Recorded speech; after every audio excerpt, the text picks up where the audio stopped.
Hi hello నమస్తే max profits real estate ఛానల్కి స్వాగతం సుస్వాగతం. ప్రెజెంట్ ఎవరికైనా కొన్ని కళలు ఉంటే రాజధాని ప్రాంతంలో ఒక ఇల్లు ఉండాలని లేదా ఒక స్థలం కొనుక్కోవాలని అనుకుంటూ ఉంటారు. కాకపోతే ప్రెజెంట్ రాజధానిలో గజం 35,000 నుండి 45,000 వరకు ఉండటం జరుగుతుంది. ఈ ధరను సామాన్యుడు బేర్ చేయడం అంటే చాలా కష్టం అని చెప్పుకోవచ్చు. అదేవిధంగా మధ్యతరగతి కుటుంబాలకైతే అసాధ్యమని కూడా చెప్పుకోవచ్చు. దీన్ని దృష్టిలో పెట్టుకొని శ్రీ నీలకంఠ ఇన్ఫ్రా ప్రాజెక్ట్స్ వాళ్ళు రాజధాని ప్రాంతంలో నంబూరులో శ్రీ ప్రగతి వెంచర్స్ని స్టార్ట్ చేయడం జరిగింది. స్టార్ట్ చేసిన కొంతకాలంలోనే ఈ వెంచర్ అనేది పూర్తిగా కంప్లీట్ చేయడం జరిగింది. కేవలం 7 ప్లాట్స్ మాత్రమే మిగిలి ఉన్నాయి. సో ఇప్పుడు మనతో పాటు Shri Neelakanta infra projects owner అయిన కొరటాల రవీంద్రనాథ్ గారు మనతో పాటు ఉన్నారు. సో ఆయన మాటల్లోనే ఈ వెంచర్ని అతి తక్కువ కాలంలోనే ఎలా సక్సెస్ చేయగలిగారో ఆయన మాటల్లోనే తెలుసుకుందాం. సార్ నమస్తే సార్.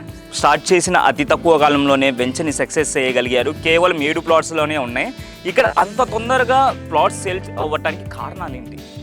గ్రౌండ్ రెడ్ సాయిల్, ఇది main red soil. Okay. Water కూడా 40 feet లో మంచి స్వీట్ వాటర్ పడుతుంది ఇక్కడ. ఓకే. ఒకటి కన్స్ట్రక్షన్ అనుకూలమైన స్థలం. ఓకే. కన్స్ట్రక్షన్ కంప్లీట్ గా అనుకూలమైన స్థలం, పైగా రెసిడెన్షియల్ కి చాలా దగ్గరలో ఉంది. ఓకే. కాబట్టి మనకి ఈ site opposite high school, opposite లో college, junior college. Okay. Colleges కూడా దగ్గరే ఉన్నాయి. యూనివర్సిటీస్ ఏమైనా ఉన్నాయండి ఇటు పక్కన? Acharya Nagarjuna university 1 kilometer distance. Acharya Nagarjuna university 1 kilometer distance. And అదే విధంగా engineering university VVIT university 1.5. So మొత్తం కాలేజెస్ మధ్యలో ఈ వెంచర్ ఉందని చెప్పుకోవచ్చు. వెంచర్ కి కావాల్సిన సదుపాయాలు ఏదైతే బేసిక్ నెసెసిటీస్, ఎలక్ట్రిసిటీ కానీ, వాటర్ కానీ, రోడ్లు కానీ అన్ని సదుపాయాలు ఉన్నాయా అండి? యాజ్ పర్ సిఆర్డిఏ నామ్స్ ప్రకారం మనం 40 feet తార్ రోడ్లు వేసాము. Okay. Street lights, side drains with cement concrete complete. Okay. Krishna water panchayat tap pipeline నుంచి ప్రతి ఫ్లాట్ కూడా ఒక ట్యాప్ కనెక్షన్. చుట్టూ కాంపౌండ్ వాల్ ఆర్చి. అదేవిధంగా సార్, ఇప్పుడు నేను చూస్తూ ఉంటే నాకు మొత్తం ఎగ్జాక్ట్గా మీరు నీట్గా రెడీ చేసి పెట్టారు. ఏపీసీఆర్డీ మాటల్లోని, మీ మాటల్లోనే ఏపీసీఆర్డీ అప్రూవ్డ్ అని ఉన్నారు. ఈ వెంచర్కి ఏపీసీఆర్డీ అప్రూవ్డ్తో పాటు ఇంకేమైనా అప్రూవల్స్ ఉన్నాయండి? CRD approved, LP number complete అయిపోయింది. మనకు మార్టిగేజ్ కూడా కంప్లీట్. ఓకే. బ్యాంక్ లోన్ సదుపాయం ఏమైనా ఉందండి దీనికి? పంజాబ్ నేషనల్ బ్యాంక్ టైప్ అయి ఉన్నాం మనం. ఓకే. నేషనల్ బ్యాంక్ వాళ్ళు పర్ స్క్వేర్ యార్డ్ వస్తే 14,000 లోన్ శాంక్షన్ అయితే. ఓకే. ఇక్కడ గజం రేట్ ఎంత ఉందండి ఇప్పుడు ప్రెసెంట్ ఇక్కడ ఈ వెంచర్? మనం ఏంటంటే మిడిల్ క్లాస్ ఫ్యామిలీస్ కి అనుకూలంగా ఇవ్వాలనే ఉద్దేశంతోనే మనం స్క్వేర్ యార్డ్ వస్తేకి 21,000, 22,000 అట్లా పెట్టాం. మన సరౌండింగ్ లో అంటే రకరకాల వెంచర్స్ ఉన్నాయి కానీ హైయెస్ట్ ప్రైస్ 26,000-27,000 నడుస్తున్నా కూడా మనం ఏంటంటే 21,000-22,000 తో ఇద్దాం అనేది ఒక ఆలోచనతో చేసాము. సో ఒక సామాన్యుడికి అందుబాటు ధరలో ఉండదు అని చెప్పవచ్చు. యాక్చువల్గా నేను తిరిగినప్పుడు కూడా నేను 35,000 నుంచి 45,000 రాజధాని మీద ప్రాంతంలో నేను గజం చూశాను. కాకపోతే 22,000 వస్తుందంటే మీరు ఏపీసీఆర్డీ అప్రూవ్డ్ వెంచర్తో, అది కూడా ఇన్ని ఫెసిలిటీస్తో చాలా మంచిదండి. అదేవిధంగా ఇంకో క్వశ్చన్ ఉందండి. ఇక్కడ 22,000 సామాన్య జనాలు 22,000 పెడుతున్నారు. ఇక్కడ నుంచి మనకి రాజధాని ఎన్ని కిలోమీటర్లు ఉంటుంది? రాజధాని వస్తేకి మనకి 12 to 15 kilometers డిస్టెన్స్ అండి. ఓకే. మనకి గుంటూరు సిటీ వస్తేకి 12 kilometers అండి. ఓకే. విజయవాడ వస్తేకి 15 kilometers. ఓకే. మనం కంప్లీట్ క్యాపిటల్ కి, విజయవాడకి, గుంటూరుకి సెంటర్ లో ఉన్నాం. సో రాబోయే ప్రాంతంలో దీని అభివృద్ధి, అంటే ఈ ప్రాంతం యొక్క అభివృద్ధి ఎలా ఉండిద్ది అంటున్నారు మీ రియల్ ఎస్టేట్ ఎక్స్పీరియన్స్? మా రియల్ ఎస్టేట్ ఎక్స్పీరియన్స్ ప్రకారం మనకి ఇక్కడ దగ్గరలో రామకృష్ణ వెన్యూ ఒక వెంచర్ ఉంది. రామకృష్ణ వెంచర్ వెన్యూజులు అంటే మన టోల్ గేట్ దగ్గరలో ఉంది, అదే కదండి? మన సైడ్ దగ్గర నుంచి 1 kilometer. ఓకే. 1 kilometer లో రామకృష్ణ డైరెక్ట్ రోడ్డు. ప్రాజెక్ట్ లో సమ్ ఐటీ హబ్ ఒకటి ఏర్పడుతుంది అనేది ఒక ఆలోచన. మన సైడ్ దగ్గర నుంచి 1.5 kilometer డిస్టెన్స్ లో ఓఆర్ఆర్ అది క్యాపిటల్ కి అనుసంధానం ఉన్నది. అదేవిధంగా సార్ ఒక ప్రతిపాదన ఉంది.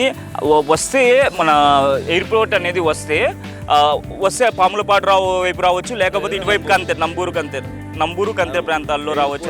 అది కూడా ఒక ప్రభుత్వం దగ్గర ఒక ఆలోచన ఉందనే విషయం కొంత మాకు కూడా ఒక ఐడియా ఉంది. ఓకే.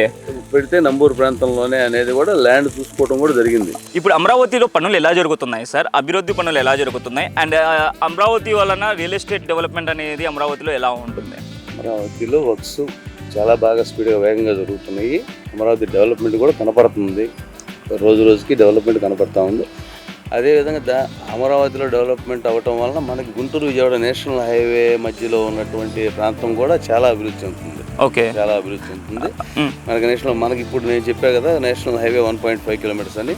నేషనల్ హైవే మీద కొత్తగా రీసెంట్గా 10 days బ్యాక్ కూడా మంచి మల్టీప్లెక్స్ 4 screensతో థియేటర్, షాపింగ్ మాల్ హైదరాబాద్ వారు స్టార్ట్ చేశారు కన్స్ట్రక్షన్. ఓకే, అట్లా పెద్ద పెద్ద ప్రాజెక్ట్స్ అన్ని వస్తున్నాయి చుట్టూ. ఓకే, మన వెంచర్ దగ్గర నుంచి చూసుకున్నాం. మన వెంచర్. అండ్ సార్ ఇంకొకటి సార్, మధ్య తరగతి కుటుంబం వారు 22,000 పెట్టి, గజం 22,000 పెట్టి ఈ ప్లాట్ కొంటే ఫ్యూచర్లో వాళ్ళకి ఈ ప్లాట్ ధరలు ఎంతవరకు పెరగవచ్చు, ఎలా పెరగవచ్చు? ఇది దాదాపుగా 1 or 2 years, with in 1 or 2 yearsలో 35,000 to 40,000 గజము. ఓకే, ఒక 5 ఏళ్ల తర్వాత వేసుకుంటే ఎంత రిటర్న్స్ రావచ్చండి? మీరు 1-2 చెప్తున్నారు. అంటే మనం అనుకున్న ఎక్స్పెక్టేషన్స్ ఇప్పుడు దాదాపుగా ORR కంప్లీట్ అయిపోతుంది. ఎగ్జాక్ట్లీ. ఎయిర్పోర్ట్ అనేది కూడా ఇక్కడే నంబూరు ప్రాంతంలో కనుక మేము చాలా వరకు ఎక్స్పెక్ట్ చేస్తున్నాం. ఇదే కనుక జరిగితే 50,000 to 60,000 వెళ్ళినా ఆశ్చర్యపోవడం లేదు.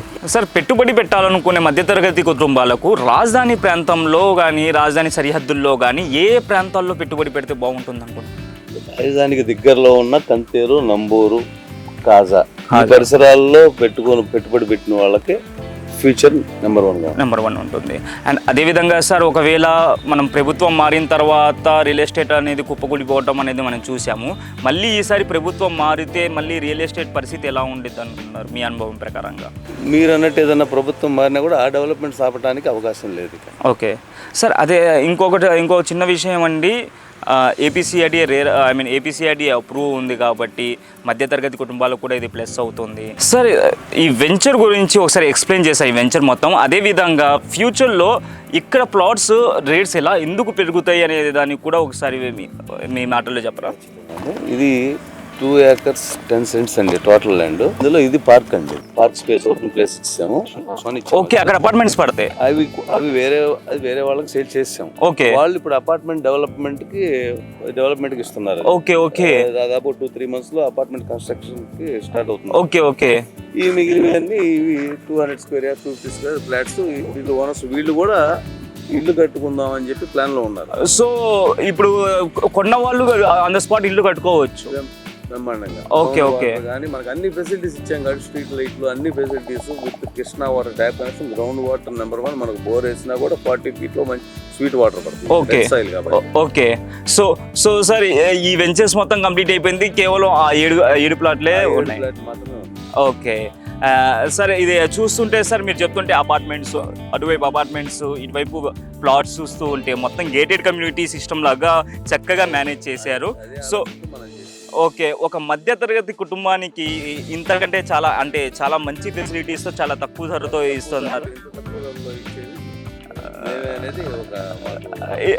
అందుకనే ప్రాజెక్ట్ అనేది ఇంత తొందరగా సేల్ చేయగలిగారు మీరు. ఇట్స్ రియల్లీ గ్రేట్ అండి.